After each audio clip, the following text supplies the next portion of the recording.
Everyone, तो आज हम स्टार्ट करेंगे इवोल्यूशन चैप्टर, जो कि एग्ज़ाम के पॉइंट ऑफ व्यू से बहुत ही इम्पॉर्टेंट है। एग्ज़ाम में हमारे इससे 3 या 4 से क्वेश्चन पूछे जाते हैं, कभी कभी 2 क्वेश्चन भी पूछे जाते हैं। इवोल्यूशन हुआ कैसे, हम कैसे इवॉल्व हुए, हम सबसे पहला लिविंग ऑर्गेनिज़म क्या था, नॉन लिविंग चीज़ों से बन के कैसे लिविंग ऑर्गेनिज़म बना, ये सारी चीज़ें आज हम देखेंगे। बहुत इंटरेस्टिंग चैप्टर है ये। सबसे पहले तो 7.1 ओरिजिन ऑफ लाइफ कैसे हुआ, इवोल्यूशन ऑफ लाइफ उसका थ्योरी सारी दी हुई हैं, एविडेंसेस क्या हैं, एडेप्टिव रेडिएशन क्या है, biological evolution, mechanism of evolution, Hardy Weinberg principle, brief account evolution का, origin and evolution of man, ये सारी चीज़ें हम पढ़ेंगे। तो हम देख रहे हैं बायोलॉजी के बारे में, इवोल्यूशन कैसे हुआ, बायोलॉजिकल प्रोसेस कैसे हुआ इवोल्यूशन का। Evolutionary biology the study of history of life forms on earth. What exactly revolution क्या है, इवोल्यूशन रिवोल्यूशन, इंटरेस्टिंग चैप्टर है ये।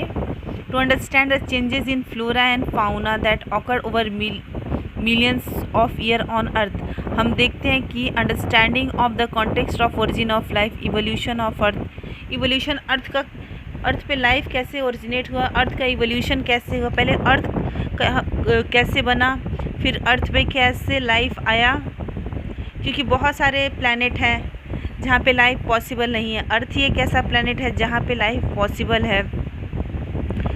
कैसे स्टार आए, कैसे यूनिवर्स इसमें इतनी सारी चीज़ों को इंक्लूड किया। बहुत ही अचंभव बात है कि इवोल्यूशन कैसे हुआ, इतने सारे लिविंग ऑर्गेनिज़म कैसे आए, छोटे छोटे टाइनी इंसेक्ट से एक बड़ा से बड़े एलिफेंट कैसे हमारे पृथ्वी पे आए, कैसे लिविंग ऑर्गेनिज़म फॉर्म हुआ, ये सब देखेंगे। What is the theory and what is the origin of life, कभी हमने सोचा है इस बारे में। Evolution of life forms of diversity on planet earth in the context of evolution of earth and against the background of evolution of universe itself. जब हम देखते हैं क्लियर स्काई पे, तो हम देखते हैं कि जो तारे हैं वो चमक रहे हैं। हम देखे थे कि स्टार का कैसे ट्विंकलिंग करता है स्काई में, और हम ये देखते हैं कि स्टेलर डिस्टेंस मेज़र होते हैं लाइट ईयर में। स्टार की डिस्टेंस मेज़र लाइट ईयर में मेज़र होती है, क्योंकि वो हमारे मिलियन ट्रिलियंस टाइम्स दूर है। स्टार जो है हमारे अर्थ से इतना ज़्यादा दूर है कि स्टार जो है बड़ा होता है, लेकिन वो इतना दूर है कि हमें टाइनी पार्टिकल्स की तरह दिखाई देता है। आप सोच सकते हैं कि कितना दूर है वो हमसे, हमारी पृथ्वी से। जब हम देखते हैं किसी ऑब्जेक्ट पे जो वो लाइट को इमिट करती है, बहुत दूर होती है हमारी आँखों से, वो ऑब्जेक्ट को हम इमिडिएटली देखते हैं, पर उसका एग्जैक्ट जो साइज़ है वो हमें नहीं मालूम होता है। जो ओरिजिन है लाइफ का, ये यूनिक इवेंट है हमारे हिस्ट्री, इस यूनिवर्स की हिस्ट्री में सबसे यूनिक इवेंट है लाइफ का इवोल्यूशन होना, लाइफ का फॉर्म होना। जो यूनिवर्स है वो वास्ट, बहुत बड़ा है। Relatively speaking the earth itself is only A speak. हम जो अर्थ है वो एक छोटा सा पार्ट है। Universe is very old, universe बहुत ओल्ड है, ऑलमोस्ट 20 बिलियन ईयर्स ओल्ड। हम देखेंगे ये भी लाइन इम्पॉर्टेंट है, यूनिवर्स कितना ओल्ड है, 20 billion years old. Huge cluster of galaxies comprise the universe. बहुत सारी गैलेक्सीज मिलके यूनिवर्स को बनाती हैं। Galaxies contain stars, cloud of gas and dust. Considering the size of universe, earth is indeed a speck. Earth, जब हम size of universe को consider करें, अर्थ क्या एक छोटा सा हिस्सा है उसका। जो बिग बैंग थ्योरी है एक्सप्लेन करते ओरिजिन ऑफ यूनिवर्स, ये क्या है, सिंगुलर ह्यूज एक्सप्लोजन है, अनइमेजिबल है, फिजिकल टर्म्स में हम इमेजिन भी नहीं कर सकते हैं। The universe expand and hence the temperature came down. Universe expand हुआ और टेम्परेचर जो है स्लो हो गया, धीमा हो गया। हाइड्रोजन हीलियम फॉर्म हो गए कुछ देर बाद। The the gases condense under gravitation, gravity क्या की, उसको गैसेस को कंडेंस की और गैलेक्सीज फॉर्म हुआ। प्रेजेंट डे यूनिवर्स, जो प्रेजेंट डे यूनिवर्स है उसको मीन्स बहुत सारे प्लैनेट मिलके गैलेक्सी का फॉर्मेशन किए। In solar system of Milky Way galaxy earth was suppose to have been formed. Earth कैसे हुआ? 4.5 बिलियन ईयर्स अगो। अर्थ कब फॉर्म हुआ है, ये भी इम्पॉर्टेंट है एग्ज़ाम के पॉइंट ऑफ व्यू से। Earth was suppose to have 4.5 billion years ago. There was no atmosphere on early earth. Okay, water vapour, methane, carbon dioxide and ammonia release from molten mass covered the surface. ये भी important है। जब अर्थ का formation हुआ था तब क्या था? Water vapour, methane, carbon dioxide, ammonia release हुए थे मोल्टेन मास से। और क्या हुआ था? मीन्स लिक्विड फॉर्म में। और पूरे अर्थ को क्या है वो पूरे पृथ्वी को ही उन्होंने कवर करके रखा था। UV rays from the sun broke, इन सन से जो यूवी रेज आ रही थी हाइड्रोजन और ऑक्सीजन को ब्रेक कर दिया था। And the lighter H2 gas, और लाइटर H2 गैस उड़ रहे थे उसमें।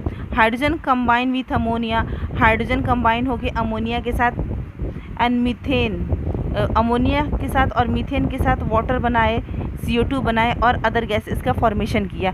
जो ओजोन लेयर है वाज फॉर्म्ड, ओजोन लेयर का फॉर्मेशन हुआ। एज इट इज़ कूल्ड, जैसे ही ये कूल हुआ, वाटर वेपर फुल रेन की तरह गिरा to fill all depression and form ocean. जितना भी गड्ढे थे उनको भरने के लिए, और फिर क्या हुआ?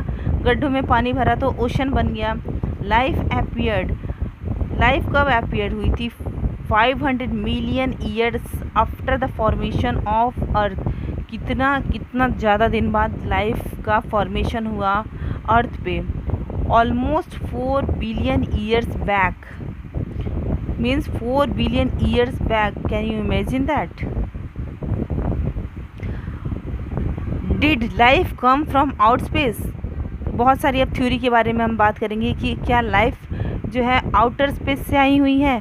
सम साइंटिस्ट बिलीव, कुछ साइंटिस्ट बिलीव करते हैं ये आउटसाइड से आई हुई है। Now we talk that early Greek thinkers thought unit of life spore were transfer to different planets. यूँ जैसे जो अर्ली ग्रीक्स थे they just thinking that life come from from spores and this transferred to every different planets including earth. Panspermia, what is panspermia?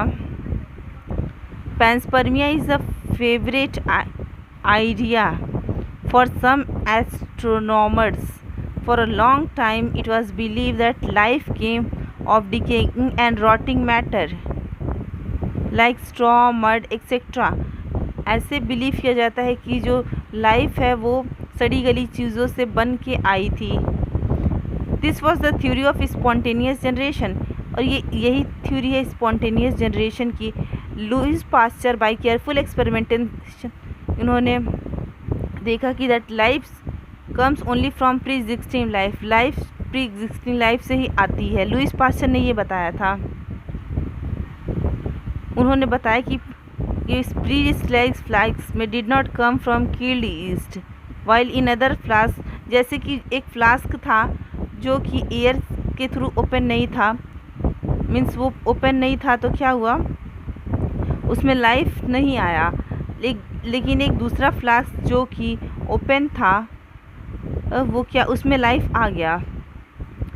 New life come arrows from killed east, और जो new life था वो कहाँ से arise हुआ? Killed east,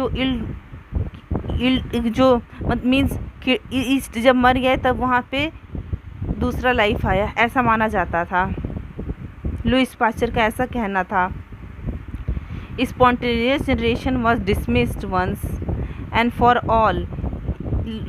जो spontaneous generation theory को dismiss कर दिया गया। This did not answer how the, और इससे पता भी नहीं चला कि लाइफ कैसे आई थी। अब दूसरा एक्सपेरिमेंट हम देखेंगे। Operon of Russia and हेल्डेन of England propose किए थे फर्स्ट फॉर्म ऑफ लाइफ जो कि प्री एग्जिस्टिंग लाइफ से आई थी, नॉन लिविंग ऑर्गेनिक मॉलिक्यूल से, जैसे आरएनए, प्रोटीन। कहाँ से आए थे ये? नॉन लिविंग मैटर से। ये क्या होते हैं? जो लिविंग होती है उसमें अपना इम्पॉर्टेंट प्ले करते हैं role. That life the formation of life preceded by chemical evolution, formation of diverse organic molecule from inorganic constant.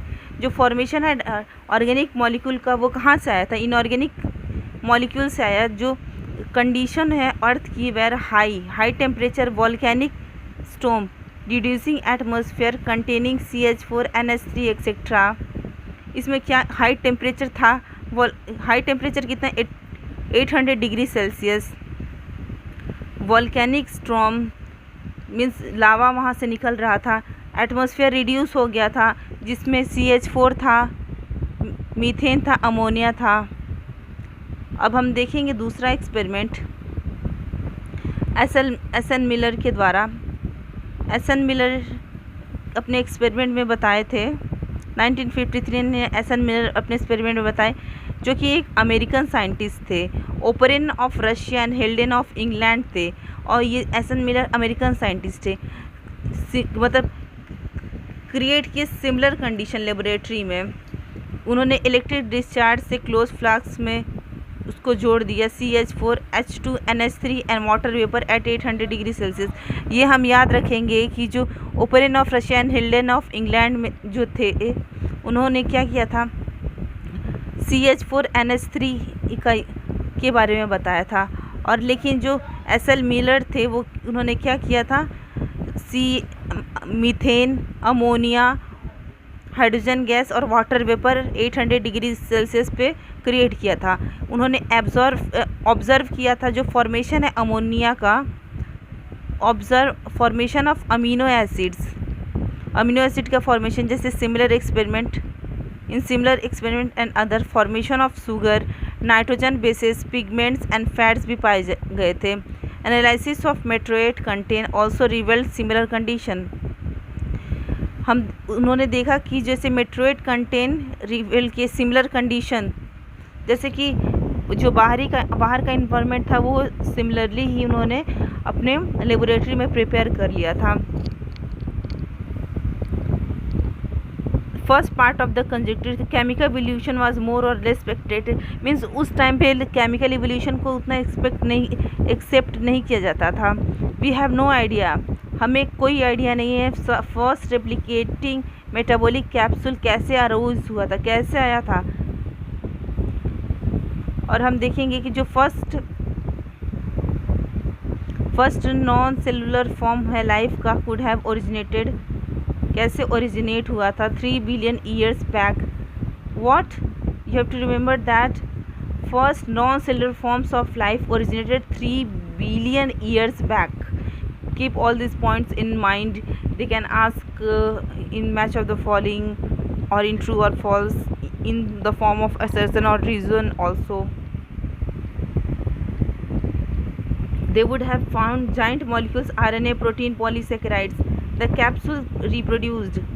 ये कैप्सूल रिप्रोड्यूस किए थे इसके मॉलिक्यूल्स पर have the first cellular of life did not possibly, जो first life थी वो possibly originate नहीं हुई थी 2 बिलियन ईयर्स अगो। ये क्या थे? सिंगल सेल ही थे। और लाइफ क्या थे? जितने भी कहाँ से आए थे? वाटर इन्वायरमेंट से आए थे। इसको हम लोग बोलते हैं बायोजेनेसिस। मीन बायो लाइफ का formation, synthesis. The first form of life arose slowly through evolutionary forms from non living molecules is accepted by majority. बहुत लोगों के द्वारा, बहुत सारे साइंटिस्ट थे, उन लोगों के द्वारा ये एक्सेप्ट कर लिया गया कि जितने भी लिविंग बींग्स हैं वो कहाँ से मीन्स इनऑर्गेनिक से ऑर्गेनिक बन के आया और उसी चीज़ से लाइफ का फॉर्मेशन हुआ। जो first cellular form of life का था इवॉल्व हुआ था कॉम्प्लेक्स डाइवर्सिटी से। जैसे कि टुडे अब हम जानते हैं कि बहुत सारी स्टोरी भी सुनते हैं कि लाइफ कैसे ओरिजिनेट हुई, कैसे नहीं ओरिजिनेट हुई, उन सब चीज़ों को हम देखते हैं। Now we come to the topic evolution of life forms a theory. Here we have to study about how does a life forms on earth and how a theory explain on this. Conventional religious literatures tell us about the theory of spatial creation. This theory has three connotations. It means that scientists tell about the spatial creation, spatial theory of creation, कैसे life form हुई थी. This theory has three connotations. इस theory में तीन विवाद हैं. all living organisms, species और types हैं. जैसे हम देख रहे हैं वैसे ही वो क्रिएट हुए थे. दूसरा जो है वो बताता है कि जो that the diversity was always the same since creation and will be the same in future also. दूसरा बताता है कि जैसे डाइवर्सिटी दिख रही है वैसे थी और वैसे ही रहेगी फ्यूचर में भी. थर्ड बताता है कि that earth is about 4,000 years old. All these ideas were strongly challenged during the 19th century. 19th century में इस आइडियाज़ को सभी साइंटिस्ट ने मिलकर चैलेंज किया कि क्या ये सही है. फिर based on observation during a sea voyage in a shell ship HMS Beagle, एक मीन्स शिप यात्रा के दौरान जिस शिप का नाम था HMS बीगल, और राउंड द वर्ल्ड मीन्स पूरी दुनिया की सैर करते हुए चार्ल्स डार्विन ने बताया जैसे existing life form share similarities to varying degree but not among themselves but also with life that existed millions of years ago. जितने भी लाइफ एग्जिस्ट कर रहे हैं सिमिलैरिटीज़ तो शो कर रही हैं, लेकिन वो बहुत सारे पहले फॉर्म हो चुके हैं. जैसे हमारे पूर्वज जो हैं वो भी खाना खाते थे और हम भी खाना खाते हैं. ये सारी सिमिलैरिटीज़ हो गई. बहुत सारे जैसे जैसे टाइम बीतता जाता है तो हमारे लाइफस्टाइल में चेंजेस तो आता ही है. Many such lifes do not exist any more. और अब हम क्या देखते हैं कि पहले जैसा था लाइफ हम लोग जीते थे वैसा लाइफ अब नहीं है. There had been extinction of different life forms in years gone by. a few new life periods of the history of the means अब हम देखते हैं कि ऐसा लाइफस्टाइल चेंज हो रहा है. लाइफस्टाइल चेंज होने की वजह से जो हमारे जीन है जीन में भी चेंजेस आ रहे हैं. पहले हम देखते थे कि जो लोग थे वो बहुत ही स्ट्रांग रहते थे, सबकी इम्यूनिटी बहुत अच्छी रहती थी, केमिकल का यूज़ नहीं होता था. पर अभी हम देखते हैं कि केमिकल का बहुत ज़्यादा यूज़ होता है, तो इससे क्या है जो लाइफ स्पैन है वो भी कम हो चुका है. हम देखे हैं कि जैसे लाइफ कैसे इवॉल्व हुई. बहुत सारे थ्योरी में बोला जाता है कि हम बंदर हमारे पूर्वज थे, बंदर से इवॉल्व हो कि हम ऐसे ह्यूमन बीइंग में आए. Any population has built in variation in characteristics, those characteristics which enable some to survive better in natural condition, climate, food, physical factor, etc. would outbreed other that are less endeavored to survive under such natural condition. Another word used is fitness of the individual or population. दूसरा word हम लोग individual के fitness के बारे में बात करते हैं कि जो पॉपुलेशन है कितनी फिट है. आजकल की पॉपुलेशन फिट नहीं है. आजकल की जो न्यू बॉर्न बेबीज़ हो रहे हैं उन्हें बचपन से ही दवा खिलाया जा रहा है, वेंटिलेटर पे रखा जाता है. वो वोम से ही क्या होते हैं वीक होते हैं. अब हम देखते हैं कि कितना ज़्यादा लाइफस्टाइल में डिफरेंस आ गया है. सबकी इम्यूनिटी कितनी वीक होते जा रही है डे टू डे. दूसरा वर्ड हमें बताया कि इंडिविजुअल पॉपुलेशन में फिटनेस अकॉर्डिंग के अनुसार फिटनेस क्या होता है. ये रिप्रोडक्टिव फिटनेस के बारे में नहीं बात कर रहा है, ओवरऑल फिटनेस के बारे में. The fitness according to Darwin not ultimately and only to reproductive means Darwin के अनुसार बस रिप्रोडक्टिव फिटनेस में, लेकिन ओवरऑल जो देखा जाए वो क्या होता है वो टोटली इंसान जो है रिप्रोड्यूस तो करता जा रहा है पर उसकी इम्यूनिटी नहीं ठीक है. वो इंसान जो है इन्वायरमेंट को ही नहीं झेल पा रहा है। Those who are better fit in environment have live more progeny than others.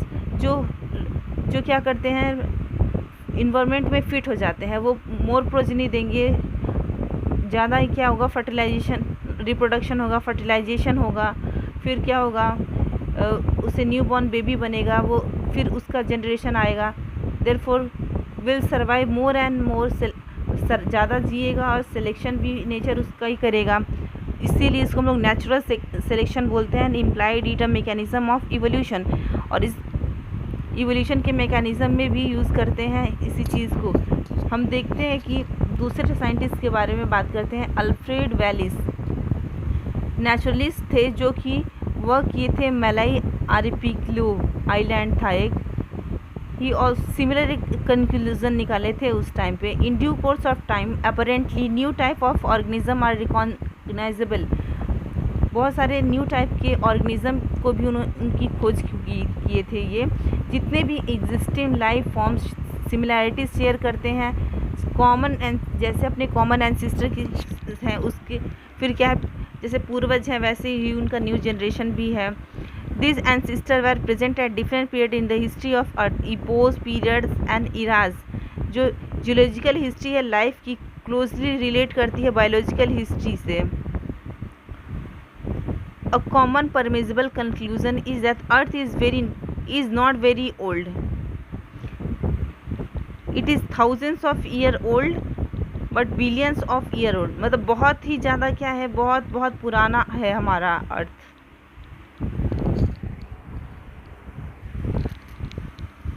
अब हम आते हैं एविडेंसेस क्या है इवोल्यूशन के। इवोल्यूशन कैसे हुआ, किस तरीके से हुआ, अब हम ये देखेंगे।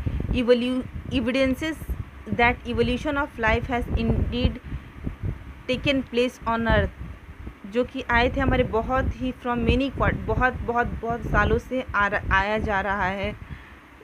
इवोल्यूशन कैसे धीरे धीरे करके समय बीतता जा रहा है, और हम लोग क्या होते हैं, एडवांस होते जा रहे हैं, एडवांस भी होते जा रहे हैं, और बहुत सारे हमें डिफेक्ट भी देखने को मिलते हैं। Fossils are remains of hard parts of life forms found in rock. Fossils क्या होते हैं, जैसे डायनासोर थे, उनके बॉडी पार्ट क्या है, बहुत ज़मीन में धंसते गए, उसके ऊपर मिट्टी पड़ते गया। जब अब खुदाई हुई तो पता चला हाँ ऐसे भी लिविंग ऑर्गेनिज्म पहले हमारे अर्थ पे रहते थे। Rocks form sediment and a cross section of earth crust indicates the arrangement of sediment. Rock से क्या होता है, सेडिमेंट बनता है, और उसके अर्थ क्रस्ट इंडिकेट करते हैं अरेंजमेंट सेडिमेंट्स का one over the other during the long history of earth. Different age rock sediments contain fossils of different life form. बहुत सारे डिफरेंट एज रॉक, मतलब जैसे कि एक लेयर रॉक का आया, फिर उसके ऊपर आ गया, ये उसके ऊपर चढ़ते जाता है, फिर क्या होता है, और टाइम भी बीतते रहता है, इसीलिए क्या होता है, वो क्या फॉसिल में कन्वर्ट हो जाता है। Some of them appear similar to modern organism. बहुत सारे जो हमें फॉसिल मिले वो मॉडर्न ऑर्गेनिज्म की तरह ही थे। They represent extinct organism, dinosaur, जैसे हमने अभी एग्जाम्पल देखा। अ study of fossil in different sedimentary layers indicate the geological means जो स्टडी की हुई है, जो जियोलॉजिकल मीन्स अर्थ की खुदाई में जो स्टडी की हुई, वो ऐसे देखा गया कि जो पहले खुदाई की हुई वो मॉडर्न मैन से मिलते हैं।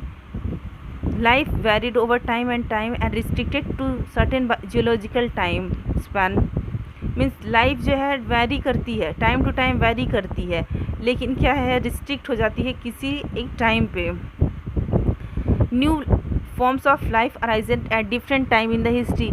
लाइफ के नए फॉर्म अराइज होते हैं डिफरेंट मीन्स, ऐसा क्यों, क्योंकि हमारा जीन जो है डेवलप्ड होते रहता है, हमारे डीएनए में रेप्लिकेशन होते रहता है स्लोली, जो हमें पता नहीं लगता।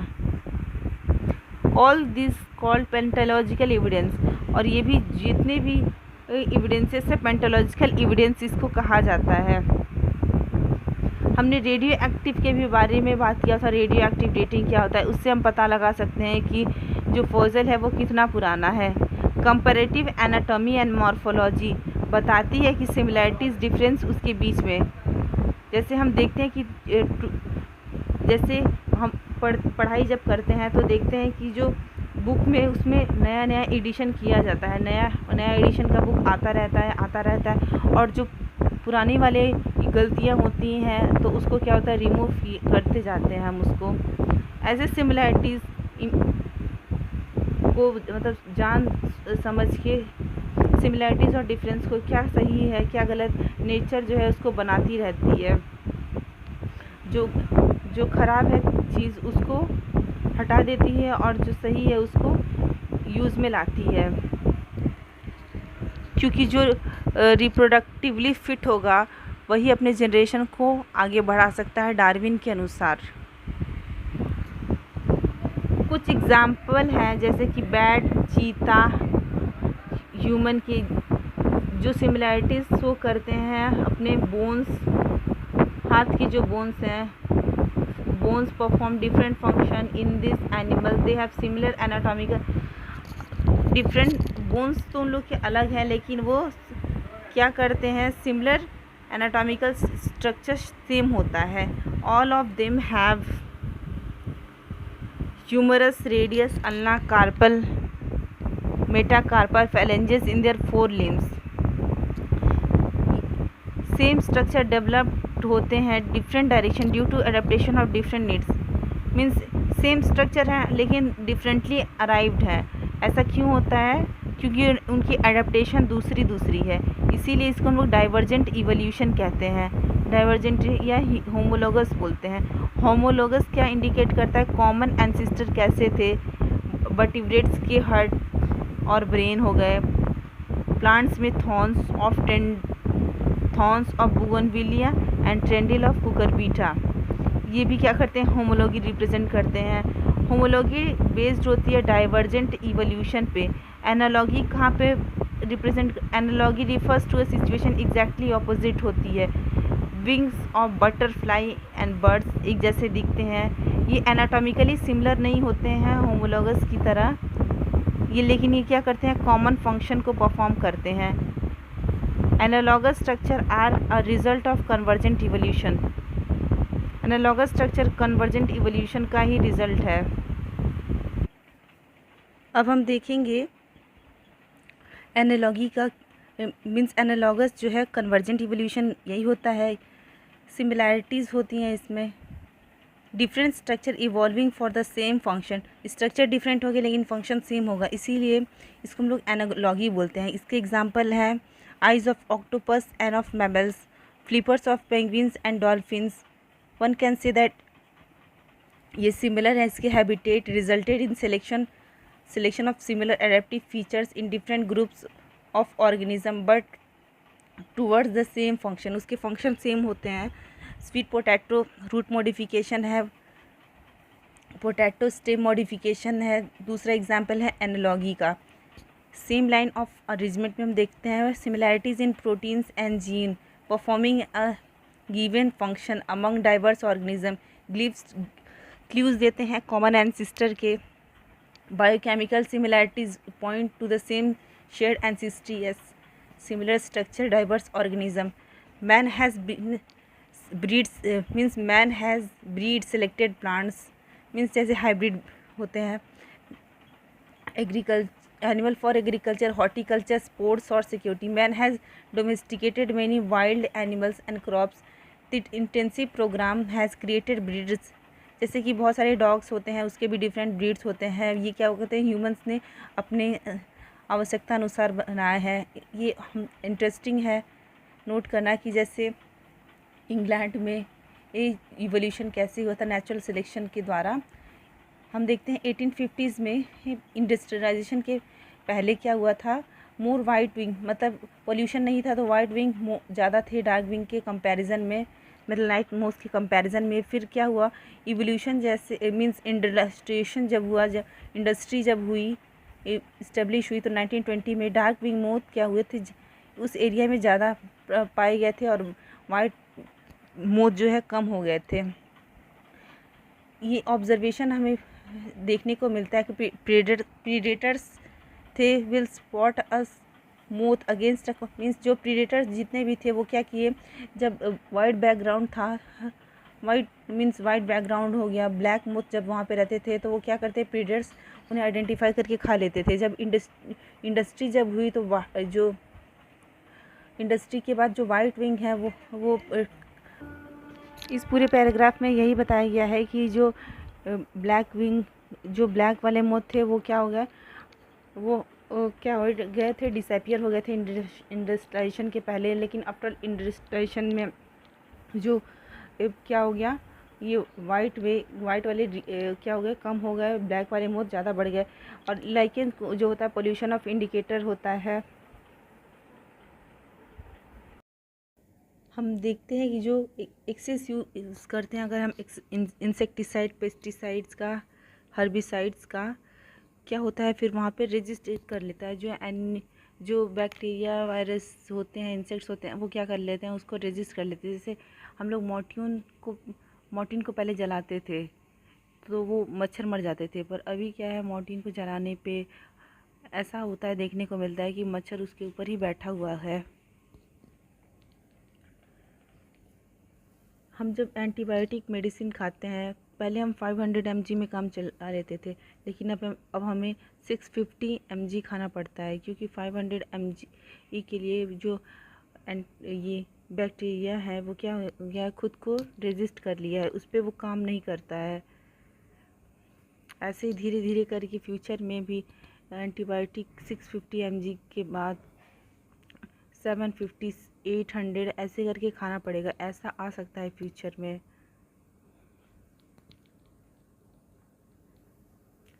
Resistance organism cells are repairing in a time scale of month of year, not centuries. ये क्या करते हैं, अपने आप को टाइम स्केल के दौरान अपने आप को चेंज करते रहते हैं। ये एग्जाम्पल है इवोल्यूशन बाय एंथ्रोपोजेनिक एक्शन। ये एग्जाम्पल किसके हैं, एग्जाम्पल ऑफ एंथ्रोपोजेनिक एक्शन के। मीन्स इसका ये मीनिंग है कि जो भी माइक्रो ऑर्गेनिज़म है वो खुद को रेजिस्ट कर चुके हैं किसी भी एंटीबायोटिक मेडिसिन या फिर किसी भी मेडिसिन के प्रति। उसको हाई पावर का इसीलिए हमें खाना पड़ता है, ताकि वो इफ़ेक्टिवली काम करे और हमारी बॉडी को हेल्दी बना सके। इवोल्यूशन क्या है, एक डायरेक्ट प्रोसेस नहीं है in the sense of determinism. It is a stochastic process based on chance event in nature and chance mutation in organism.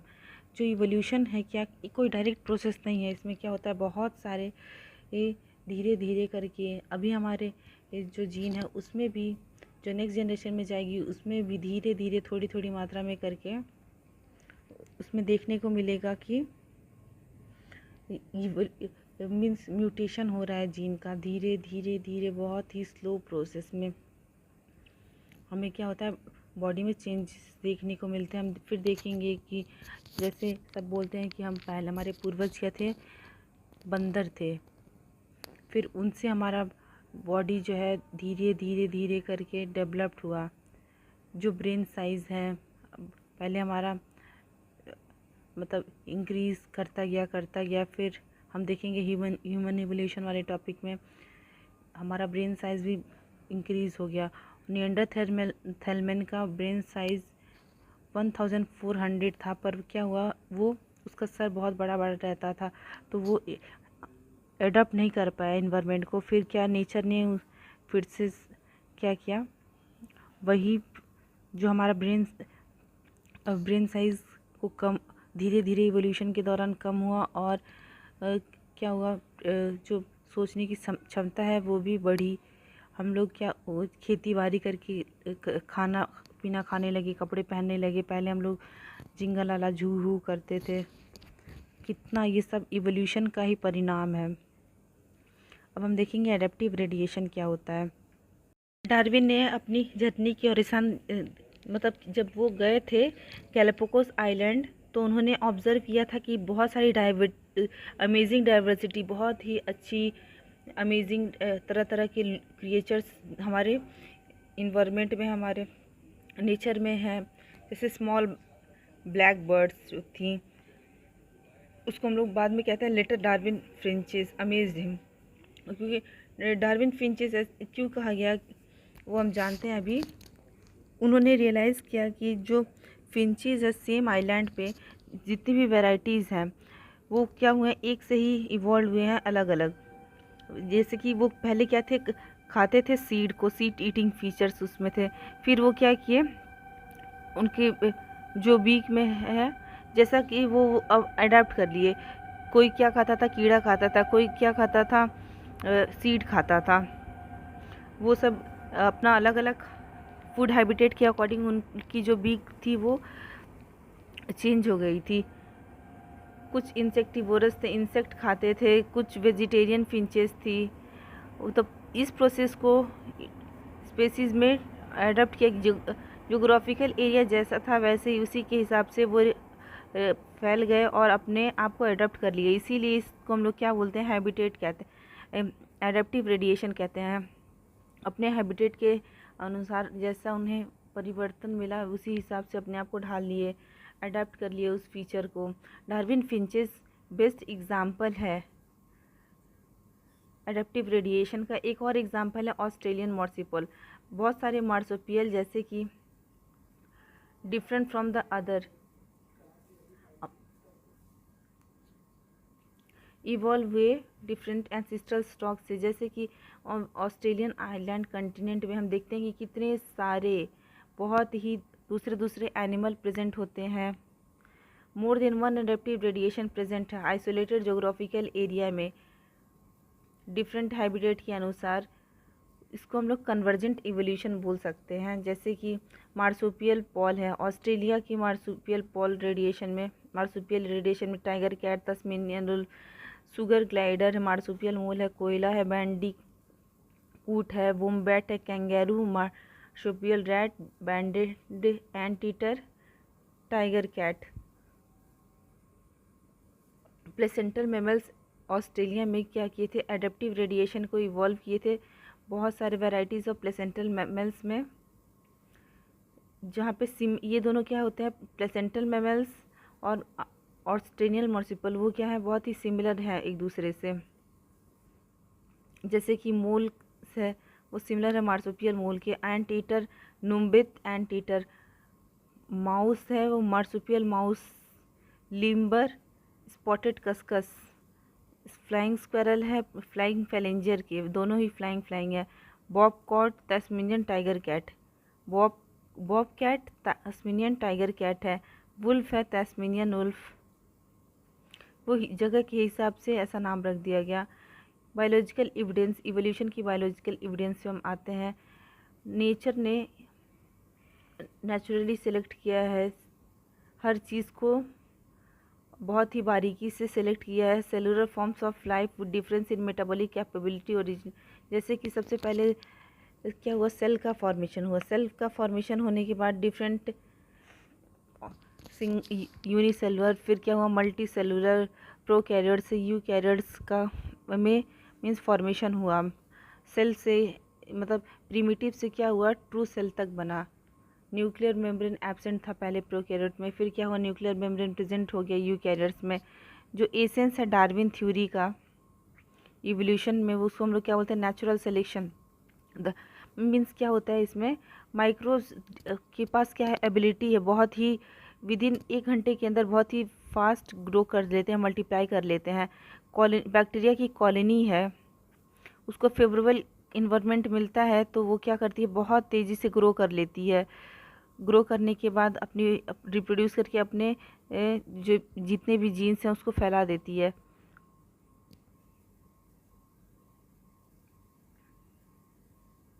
फिर क्या होता है, यहाँ पे हम देखते हैं जैसे कि ये है, इसको ए है और यहाँ पे क्या हो गया, बी को रख दिया जाए। फिर हम क्या करें, बी में अच्छे से इसको उतना न्यूट्रिशन ना मिले, अगर बी को अच्छे से न्यूट्रिशन मिले, मीन्स इसको पूरा ग्रोथ का जितना भी मटेरियल है इसको अच्छे से मिले और इसको ना मिले, तो कौन सा ग्रो करेगा इन्वायरमेंट पे, बी का जो पॉपुलेशन है इंक्रीज़ करेगा। तो बी का पॉपुलेशन इंक्रीज़ करने के बाद जो बी जैसे प्रोडक्ट हैं वो ज़्यादा बनेंगे, वैसा ही फिर अपना पॉपुलेशन भी उसी के हिसाब से हो जाएगा।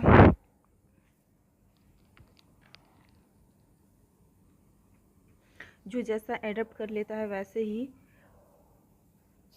ही फॉर्मेशन होता है उसके नेक्स्ट जनरेशन का। कौन बेटर फिट कर ले रहा है इन्वायरमेंट पे, ये डिपेंड करता है। इसमें सबसे पहले एडेप्टिव एबिलिटी इनहेरिट हो जाती है उसके जेनेटिक बेसिस को, और उसमें जो फिट बैठता है वही सिलेक्ट होता है नेचर के दौरान, और जो फिट नहीं बैठेगा वो क्या होगा, वो डिसअपियर हो जाएगा, उसका पॉपुलेशन, उसका डेथ हो जाता है। जैसे कि कोरोना वायरस में क्या हुआ, बहुत सारे जो एनिमल थे, बहुत सारे ह्यूमन बींग्स थे, वो क्या किए, अडेप्ट कर लिए।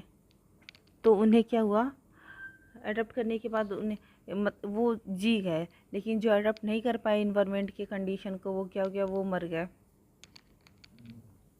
ब्रांचिंग, डिसेंट और नेचुरल सिलेक्शन क्या है, दो की कॉन्सेप्ट है डार्विन थ्योरी का। डार्विन थ्योरी ऑफ इवोल्यूशन का सबसे अच्छा दो की कॉन्सेप्ट है branching, descent and natural selection. ये भी एग्जाम में पूछा हुआ है। इवन बिफोर डार्विन के पहले भी एक फ्रेंच नेचुरलिस्ट लैमार्क थे। उन्होंने कहा था evolution of life has awkward, evolution of life हुआ है but driven by use and disuse of organ. Use और डिसयूज़, और जैसे ही जितना ऑर्गन का यूज़ होगा उतना ही वो चीज़ डेवलप्ड होगी, अदरवाइज़ वो चीज़ डिसअपियर हो जाती है। उन्होंने एग्जाम्पल दिया था जिराफ, जब वो क्या करता है, घास खाता है तो उसका नेक जो है इलोंगेट होता रहता है, इसीलिए क्या बोला गया कि वो जिराफ जो है लॉन्ग पीरियड में क्या किया, अपने नेक को इलोंगेट कर लिया। इसीलिए जिराफ का जो नेक है सालों साल तक इलोंगेट करते करते वही अडॉप्ट कर लिया, इसीलिए जिराफ का नेक है बहुत लंबा होता है। फिर ऐसा क्या हुआ, चाइना में जैसे लड़कियों को क्या होता है, लोहे का शू पहनाते हैं ताकि उसी साइज़ का उसका पैर हो, लेकिन ऐसा नहीं है। अगर ऐसा होता तो हर जो मतलब एडप्टेशन कर लेता, बहुत सालों से ये रिवाज चल रहा है, एडप्टेशन कर लेता तो लड़कियों के पाँव में, लड़कियों का पाँव छोटा ही होता है। एक एक्सपेरिमेंट में देखा गया, जैसे माउस है, माउस का टेल काटता गया साइंटिस्ट काटते गए, फिर क्या हुआ, एक समय आया वो सोचे अब नहीं काटेंगे, तो फिर देखिए नेक्स्ट जनरेशन में फिर से आ गया माउस। तो ये इसको भी लैमार्क के थ्योरी को भी डिसअप्रूव कर दिया गया। Evolution process is evolution a process और the result of process. Evolution एक प्रोसेस है या फिर उसका परिणाम है, जो हम अपना वर्ल्ड देख रहे हैं जिसमें एनिमल है, नॉन लिविंग है और लिविंग है। ये क्या है, सक्सेस स्टोरीज है इवोल्यूशन का। ये स्टोरी है इवोल्यूशन का, कैसे धीरे धीरे बताया गया वो नहीं, जैसे कि एक इंसान है उसको सक्सेसफुल कैसे होता है वो स्टोरी को सब लोग जानते हैं, बट उस फेज से कैसे वो गुजरा है, कितना वो स्ट्रगल किया है, वो सब लोग नहीं जानते हैं। बस ये देखते हैं हाँ वो सक्सेसफुल बन गया है, वो उसके अंदर ये कैपेबिलिटी थी, उन्हें ये रियलाइज़ होता है, पर वो इंसान किस तरीके से वहाँ पे पहुँचा ही वो लोग नहीं जानते हैं। हम डिफाइन करेंगे the story of life on earth. We treat evolution as a conjugation of process called natural selection. Means बहुत सारा प्रोसेस हुआ, लेकिन जो अडेप्ट किया इन्वायरमेंट में नेचर ने उसी को सिलेक्ट किया। हम अभी भी क्लियर नहीं है कि इवोल्यूशन एग्जैक्टली हुआ कैसे। It is possible that the work of Thomas Malthus on population influence Darwin. जो काम था थॉमस मैल्थन का वो ज़रूर इन्फ्लुएंस किया होगा डार्विन बाबा को। Natural selection based on certain observation which are factual, जैसे कि नेचुरल सिलेक्शन लिमिटेड होते हैं, population are stable in size except for seasonal fluctuation.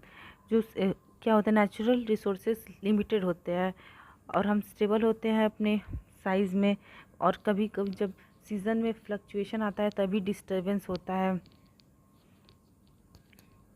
हम देखते हैं कोई भी इंडिविजुअल है जैसे नहीं, even though we look superficially similar but most of variation are inherited.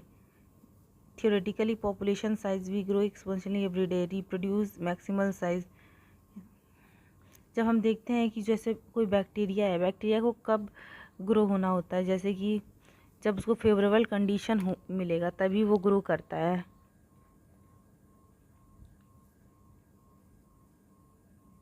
Darwin बहुत ही क्या थे, बहुत ही एक ब्रिलियंट पर्सन थे। उन्होंने बताया कि जो इन्वायरमेंट है वो हर एक चीज़ को सेलेक्ट करती है बहुत ही अच्छे से, और जैसे जो चीज़ अडप्ट हो जाती है उसी वही अपना प्रोजनी ज़्यादा छोड़ती है पूरे नेचर में। नेचर उसी को सेलेक्ट करता है, फिर जनरेशन बाय जनरेशन वो बढ़ते जाता है, हमारे पॉपुलेशन में बढ़ते जाता है उसका जीन।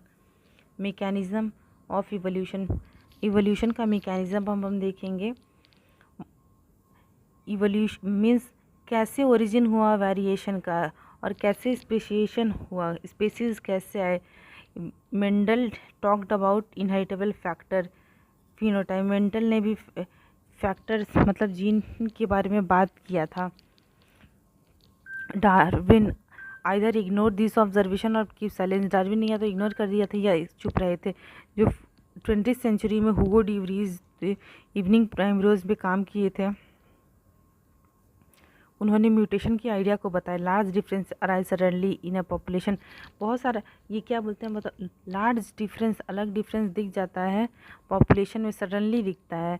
वो बताए थे कि mutation which cause evolution not minor inheritable, but means minor नहीं है वो, एक क्या है सडन चेंज है, धीरे धीरे होता है, लेकिन वो हम जैसे हम धीरे धीरे कोई भी काम अपना टाइम जैसे वेस्ट कर रहे हैं, धीरे धीरे धीरे पता नहीं चलता है, वैसे जैसे एग्ज़ाम आता है तब हमें रियलाइज़ होता है वो बाबा हमने कितना टाइम वेस्ट कर दिया है, तब हमें रियलाइज़ होता है। ऐसे ही क्या इवोल्यूशन भी है, हमें थोड़ा थोड़ा थोड़ा थोड़ा करके इवोल्यूशन हो रहा है, हर एक जनरेशन में हो रहा है, लेकिन हमें वो दिखाई नहीं दे रहा है।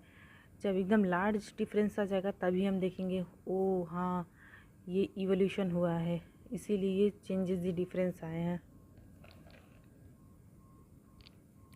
डार्विन ने बताया था कि जो इवोल्यूशन है ग्रेजुअल है।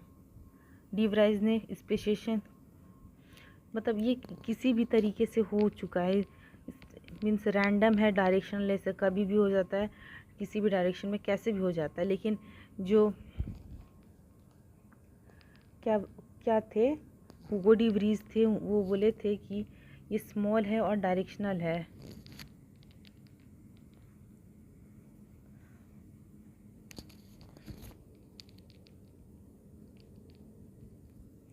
ये अगर ऐसा बोले तो एकदम गलत मानेंगे हम, क्योंकि मैं टेस्ट कर रही थी असर्शन रीज़न में आप लोग सही बोलते हैं या गलत, सब चीज़ों को ध्यान से देखना है।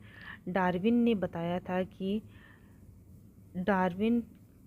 कि वेरिएशन स्मॉल है, डायरेक्शनल होती है, छोटी है और डायरेक्शनल भी होती है। लेकिन हुगो डी व्रीज ने पहले ही बता दिया था रैंडम एंड डायरेक्शनलेस, किसी भी डायरेक्शन में हो जाती है, रैंडमली हो जाती है। मीन्स कि जैसे कि कभी भी हो रहा है फिर धीरे धीरे एक लार्ज डिफरेंस देखने को मिल जाएगा, वो रैंडम है और डायरेक्शनलेस चीज़ कैसे हो रहा है ये नहीं पता चलेगा, एक ही बार अचानक से लार्ज डिफरेंस देखने को मिलता है।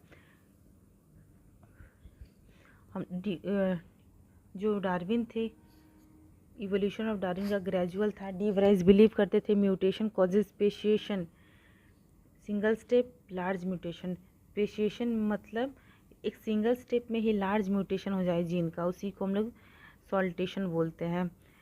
Studies in population genetics later brought out some clarity, फिर जब हम जेनेटिक्स के बारे में पढ़े तो हमें बहुत सारी क्लैरिटी हुई है, इवोल्यूशन के बारे में पता चला कि जनरेशन बाय जनरेशन जो है जीन में म्यूटेशन होता है, धीरे धीरे रेप्लिकेशन होता है, ट्रांसक्रिप्शन होता है, ट्रांसलेशन होता है, ये सारी चीज़ें हमने देखी। हार्डी विंगबर्ग प्रिंसिपल पे आ चुके हैं हम। हमारे गिवन पॉपुलेशन में हम फाइंड कर सकते हैं फ्रीक्वेंसी जो होती है जीन की या फिर एलील की, फ्रीक्वेंसीज क्या होती है, फिक्स्ड रहती है, रिमेन सेम रहती है generation by generation. Hardy wing ने बताया एक अलजेब्रिक एक्सप्रेशन के द्वारा, p² + q² + 2pq P square plus Q square plus 2pq।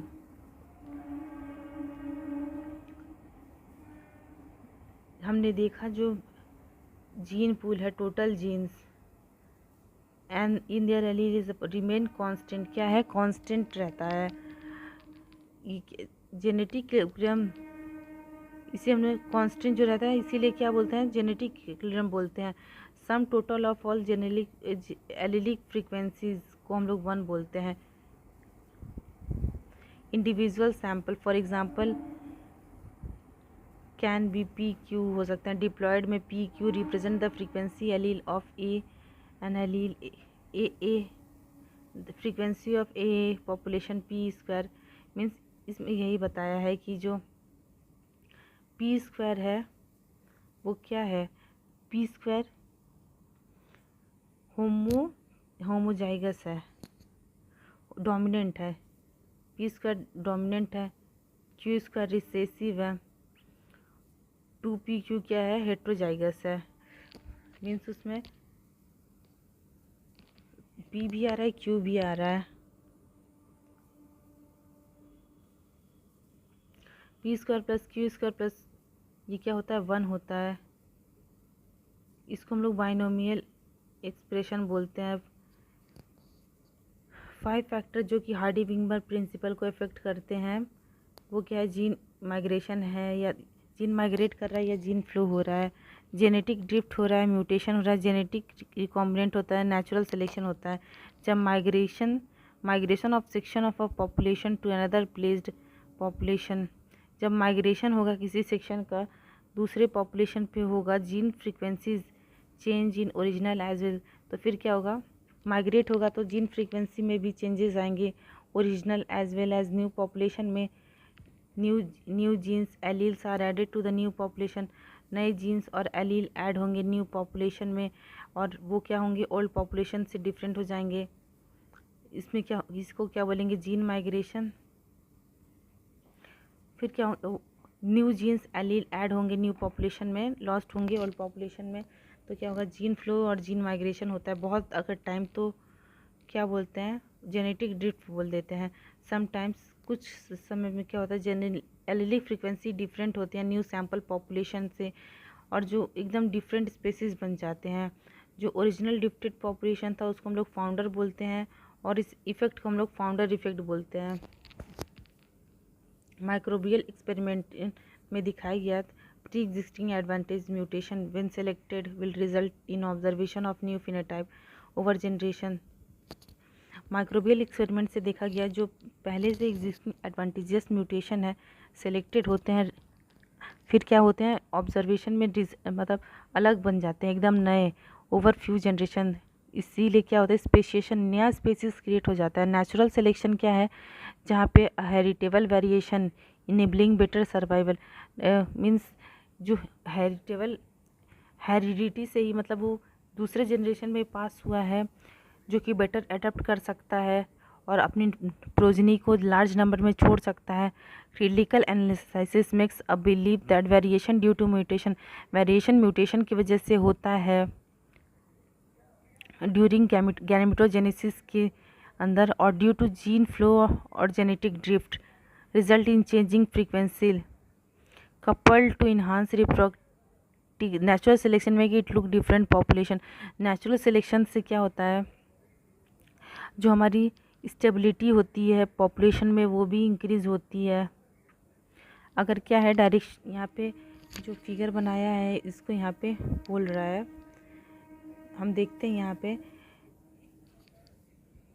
Number of individual with phenotype favoured by natural selection से favoured, medium size individual are favoured. यहाँ natural selection यहाँ पे medium individual, peak higher और narrow है, means ये है, ये equally यहाँ पे रह रहा है पॉपुलेशन। अगर पीक एक डायरेक्शन में है तो उसको हम लोग क्या बोलेंगे, एक डायरेक्शन में शिफ्ट हो जा रहा है।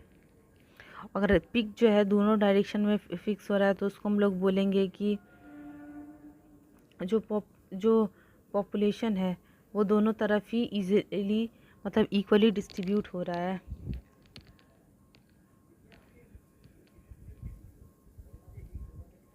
A brief account of evolution.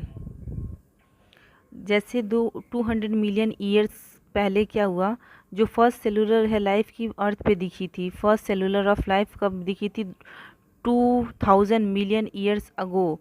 इसमें ये क्या था, mechanism of non cellular aggregates of giant means बहुत सारे जो नॉन सेलुलर मैक्रोमोलिक्यूल्स थे वो क्या हुए थे, इकट्ठा हो गए थे।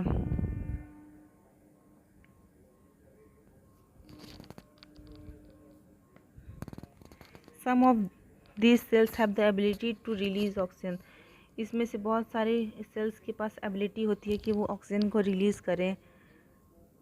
ये रिएक्शन जो होता है क्या हुआ, सिमिलर होता है लाइट रिएक्शन से, फोटोसिंथेसिस में जैसे होता है, कैप्चर करते थे एनर्जी को और चैनलाइज करते थे लाइट हार्वेस्टिंग पिगमेंट से, slowly single organism become multi cellular बने। बाय 500 मिलियन ईयर्स अगो में क्या इनवर्टिब्रेट्स फॉर्म हुए और एक्टिव हुए।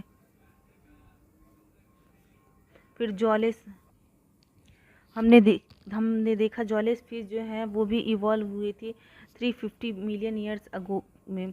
सीवीड्स और few plants existed probably 320 million years ago में सीवीड्स और कुछ प्लांट्स एग्जिस्ट हुए थे। We are told that the first organism invaded हुए थे वो लैंड प्लांट थे। They were first widespread on land and animal invaded. पहले क्या हुआ, पहले इन्वेड हुए ये प्लांट क्या हुए, पहले पानी में हुए फिर वो लैंड पे आए, उसके बाद एनिमल पहले पानी में हुए फिर वो लैंड में आए। Fish with stout fins and strong fins go back move on land and go back to water. फिर क्या हुई, वो जो फिश थी उसकी जो बॉडी पार्ट थे स्टाउट और फिन्स जो थे वो स्ट्रॉन्ग थे। पहले वो क्या है लैंड पे गई फिर पानी में वापस आ गई।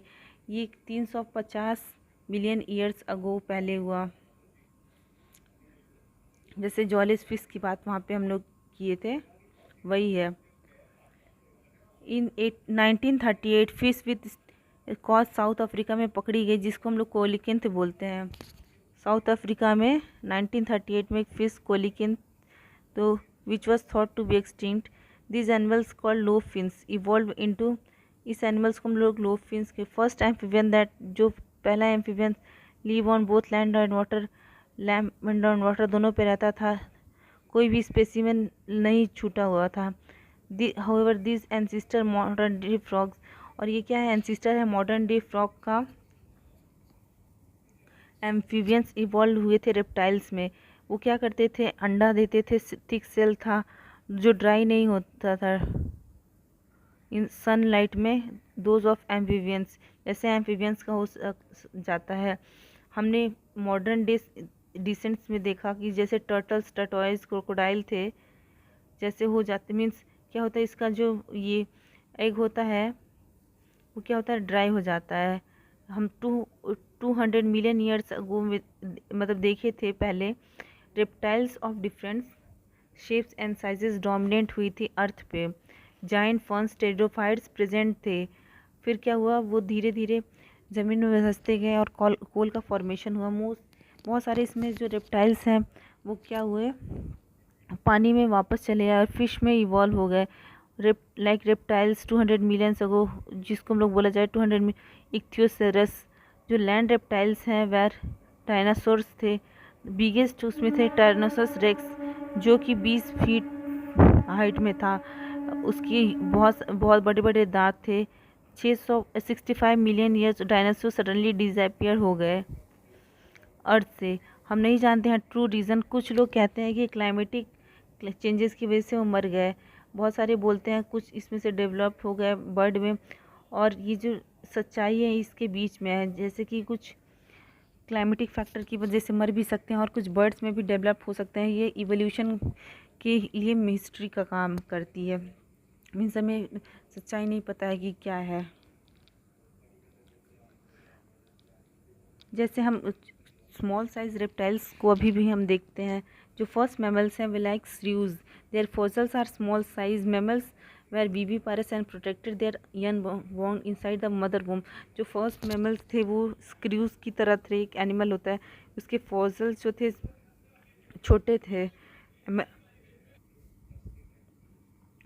और मैमल्स क्या हैं, वीवी पेरेस होते हैं, वो ये अपने बेबी को अपने वोम में पैदा करते हैं। मैमल्स बहुत इंटेलिजेंट होते हैं, सेंस करते हैं और डेंजर को उसे अपने आप को बचाते हैं। रेप्टाइल्स जब आए थे, reptiles came down mammals too, means reptiles आधे तो पानी में चले गए जब मैमल्स का भरमार हो गया। जैसे कि कुछ where South America mammals resemble horse, the hippopotamus, bear, rabbit. Due to continental dip जब हुआ, साउथ अमेरिका ज्वाइन कर लिया नॉर्थ अमेरिका को में, तो फिर क्या हुआ, जो उसके फौना थे वो flora means flower, fauna means animal क्या है, एक दूसरे में मिल गए। ये क्या हुआ, ऐसे बहुत सारे कंपटीशन की वजह से अपने आप को अलग अलग चीज़ों में ढाल दिए। जैसे कंगारू का भी फॉर्मेशन ऐसे ही हुआ है। जैसे हम देखते हैं कि जो पानी हमेशा फूली रहती हैं वो भी क्या करती हैं, जैसे वेल्स, डॉल्फिन, सील्स, सी काउस क्या हैं, ये भी पानी में मैमल्स हैं लेकिन पानी में रहते हैं। Evolution of horse, elephant, dog, ये क्या है, स्पेशल स्टोरीज, इसकी अलग अलग स्पेशल स्टोरीज है, कैसे इवोल्यूशन हुआ था। हम इसको हायर क्लासेस में पढ़ेंगे। हम जानते हैं कि जो मैन है वो बहुत ही, उसके पास स्किल है, लैंग्वेज का स्किल है और वो खुद के लिए जागरूक भी रहते हैं। अब हम origin and evolution of man के बारे में पढ़ेंगे। 15 मिलियन ईयर अगो प्राइमेट्स, जिसको हम लोग डिक्टिफोरस रेमिपिथेकस, एग्जिस्ट करते थे। द हेयर, उसके पास हेयर थे और गोरिल्ला की तरह चलते थे और चिंपैंजी की तरह भी। रामापिथेकस जो थे वो ज़्यादा आदमियों की तरह दिखते थे। ड्राइपिथेकस ये एप लाइक दिखते थे। फ्यू फॉसिल्स जैसे कि बोन्स डिस्कवर्ड हुए थे इथोपिया में, टेंजेनिया में, मीन्स फॉसिल जो कि मतलब ज़मीन में धंस गया होगा, कोई ऑर्गेनिज्म होगा, कोई लिविंग बींग्स जिसका जो वो हड्डी है वो फॉसिल के रूप में पाया गया था इथोपिया एंड टेंजिना में। हमने होमिनॉइड फीचर्स में भी देखा था। 3 से 4 million ago man like primates walk, man की तरह ही जो एनिमल है वो वॉक कर रहे थे ईस्ट अफ्रीका में। और वो क्या थे, ज़्यादा 4 फीट से टॉलर नहीं थे बट स्ट्रेट चल रहे थे। 2 मिलियन अगर हमने देखा था ऑस्ट्रेलोपिथेकस, वो कहाँ रहते थे, ईस्ट अफ्रीकन ग्रासलैंड में रहते थे। एविडेंस मतलब बताती हैं ये स्टोन वेपन से शिकार करते थे, बट लेकिन ये क्या करते थे, साधु जैसे बनते रहते थे क्योंकि वो फ्रूट्स खाते थे। सम ऑफ कुछ इसके बोन्स डिस्कवर्ड हुए डिफरेंट थे। The creatures was first human being, और फर्स्ट ह्यूमन बींग क्रिएचर को हम लोग होमिनॉइड बोले थे, फिर उसको हम लोग होमो हैबिलिस बोले थे। जो ब्रेन कैपेसिटीज़ होती हैं 650 से 800 सीसी में होती हैं, जो प्रोबेबली डिड नॉट, वो क्या होते हैं, मीट नहीं खाते हैं। फॉसिल डिस्कवर्ड हुए थे जावा में 1891 में, रिवील किए थे नेक्स्ट स्टेज होमो इरेक्टस का, जो कि 1.5 बिलियन ईयर्स अगो था। होमो इरेक्टस के पास लार्ज ब्रेन साइज थे 900 सीसी, और ये क्या करते थे, ये मीट को खाते थे। निएंडरथैल मैन क्या, उसके ब्रेन साइज 14,000 सीसी थे और वो 1400 सीसी थे, और वो कहाँ रहते थे, ईस्ट अफ्रीका में, सेंट्रल एशिया में 10,000 से 40,000 ईयर पहले। और ये क्या करते थे, अपनी बॉडी को बरी करते थे, प्रोटेक्ट करते थे अपने बॉडी को, और बरीड करते थे अपने जो डेड हो जाता था उसको जला देते थे। होमो सैपियंस कहाँ पे हुए, अफ्रीका में हुए, और मूव किए कंटिनेंट्स में, डिफरेंट कंटिनेंट्स में मूव किए। फिर क्या था, 75,000 से 75,000 से लेके 10,000 पहले क्या हुआ था, ये जो मॉडर्न होमो सैपियंस है वो उनका ओरिजिन हुआ था। Pre historic caves art developed हुए थे 18,000 साल पहले। एग्रीकल्चर कम हुआ था 10,000 साल पहले एंड बैक उसके पहले भी होता था। और ये हमने देखा कि कैसे ह्यूमन इवोल्यूशन हुआ, फिर कैसे ह्यूमन जो है सिविलाइज्ड हुए। ये देख रहे हैं हम, ये जो चिंपैंजी है, comparison of skull of adult modern human being baby chimpanzee and adult chimpanzee. The skull of the baby chimpanzee is more like, जो स्कल है बेबी चिंपैंजी का वो एडल्ट के चिंपैंजी से मिलता जुलता है। अब हम समरी में देख लेते हैं, इसके समरी में क्या लिखा गया है। जो हमारी ओरिजिन हुआ है जो अर्थ का, वो किसका है, यूनिवर्स का ही देन है। हम पहले, हमारे तो गैलेक्सी में बहुत सारे प्लैनेट है, लेकिन हमारे अर्थ पे ही ये प्लैनेट है अर्थ, जहाँ पे लिविंग ऑर्गेनिज्म पाए जाते हैं। सारी फैसिलिटीज़ अर्थ पे दी गई है। बहुत सारे साइंटिस्ट केमिकल इवोल्यूशन में पता लगाए थे। Oparin of Russia, हिल्डन of England, फिर क्या किए थे उन्होंने, अमोनिया और मीथेन पे एक्सपेरिमेंट किया था। फिर एसएल मिलर एक्सपेरिमेंट किए थे जिसमें अमोनिया, मीथेन, हाइड्रोजन गैस और वाटर वेपर 800 डिग्री सेल्सियस पे फॉर्मेशन किए थे। और इनऑर्गेनिक से ऑर्गेनिक मॉलिक्यूल्स का आरएनए, प्रोटीन एक्सेट्रा। फिर उन्होंने देखा था कि बहुत सारे बहुत सारे थ्योरी दी हुई है जो मीन्स लाइफ पुरानी लाइफ से आता है, लाइफ वैसे ही रहता है, बहुत सारे ऐसा बताया गया है। लेकिन ये सारी थ्योरी फेल हो गई। ये क्या है, हम जानते हैं कि जो इनऑर्गेनिक से ऑर्गेनिक बन के फिर हमारा लाइफ जो है पानी में इवॉल्व होने के बाद पहले प्लांट आए, बैक्टीरिया आए, उसके बाद धीरे धीरे करके जाइंट मॉलिक्यूल्स बने। हमने देखा कि होमोलॉजी क्या होती है, सिमिलर स्ट्रक्चर होता है, डिफरेंट फंक्शन करता है। एनालॉजी में डिफरेंट स्ट्रक्चर होता है, सिमिलर फंक्शन करते हैं। होमोलॉजी को डाइवर्जेंट बोलते हैं और कन्वर्जेंट बोलते हैं एनालॉजी को।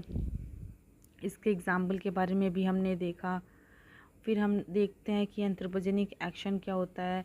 एंथ्रोपोजेनिक एक्शन जैसे कि बैक्टीरिया, माइक्रोब्स जितने भी हैं अपने आप को रेजिस्ट कर लेते हैं केमिकल के अगेंस्ट। अब हम ह्यूमन बींग्स के बारे में पढ़े, ह्यूमन इवोल्यूशन कैसे हुआ। अब ये सारी चीज़ें हम अपने माइंड में रखेंगे और हम बहुत अच्छे से पढ़ाई करेंगे, प्रिपरेशन करेंगे ताकि हमें टॉप कॉलेज मिले।